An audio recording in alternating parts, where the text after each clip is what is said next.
So next question is, what do you know about the authors and the period when Mahabharata was compiled? Explain. Or who composed the original story of the text of Mahabharata? Describe the various stages through which Mahabharata was completed between the 5th century BCE and 400 CE.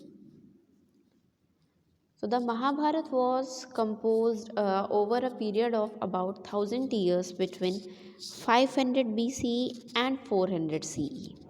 The original story of the Mahabharata was composed by chariot birds popularly called as sutas. The various stages were: the Brahmins began to unite its story from the 500 BCE. During this period, the chiefdoms of the Kurus and Panchals were becoming kingdoms step by step.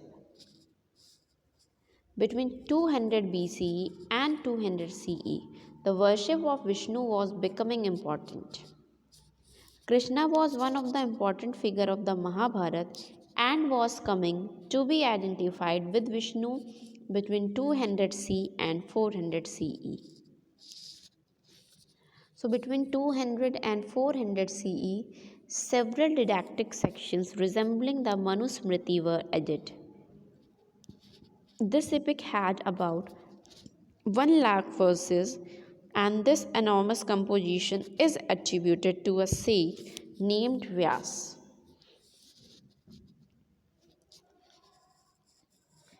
Mention any two features of Gotra as per the Brahminical practices.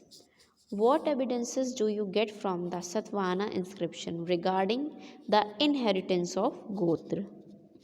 So, from 1000 BC onwards, one Brahminical practice was to classify people in terms of Gotra.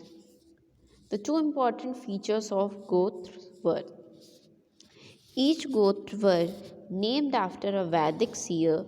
All those who belonged to the same Gotra were regarded as his descendants. Second is, women were expected to give up their father's Gotra and adopted their husband's Gotra at the same time of marriage.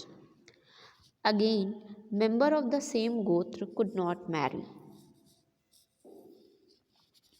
The evidences we get from the Satvana inscriptions regarding the inheritance of Gotra are: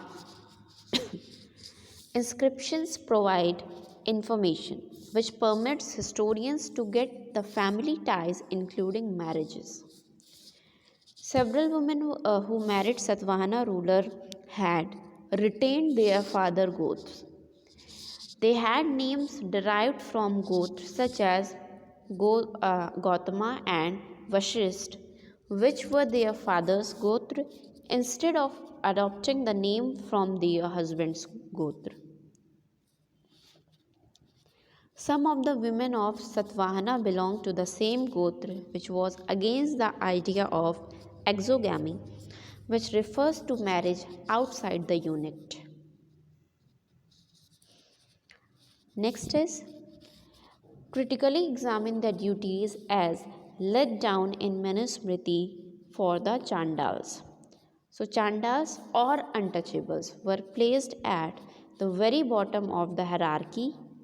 They had to live outside the village, use discarded utensils, and wear clothes of the dead and ornaments of iron. They were not permitted to walk in the villages and cities at night. They served as executioner and had to dispose of the bodies of those who has no relatives. They had to sound a clapper in the street so that people could avoid seeing them. Chinese scholar admitted that the Chandas led a life of degradation.